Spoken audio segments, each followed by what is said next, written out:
ഇവിടെ സേഫാ? ഇവിടെ അത്ര സേഫ് ആണെന്ന് എനിക്ക് തോന്നുന്നില്ല. കാരണം വെളിയിൽ എന്തൊക്കെയോ സൗണ്ട് കേൾക്കുന്നു. നമ്മൾ ചാവാൻ പോവാടി. അണ്ണാക്കി കൊണ്ട് ഇരുത്തിച്ചാണോടി പുല്ലേ പറയുന്നത് സേഫ് അല്ലാന്ന്. ഞാനും എന്തൊക്കെയോ കേൾക്കുന്നുണ്ട്.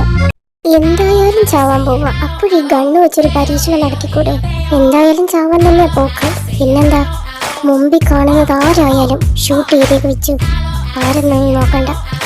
ചേച്ചി പുറത്താരും വന്നെന്നാ തോന്നുന്നത്. നമുക്കിറങ്ങി ഓടിയാലോ? ആ പുല്ലേ, പിന്നെ നിനക്ക് എന്തിനാടി ഞാൻ ഇത്രയും നേരം മോട്ടിവേഷൻ തന്നത്? ആരായാലും കൊന്നേക്ക്. ചേച്ചി പേടിയൊന്നുമില്ലല്ലോ? ഇല്ല.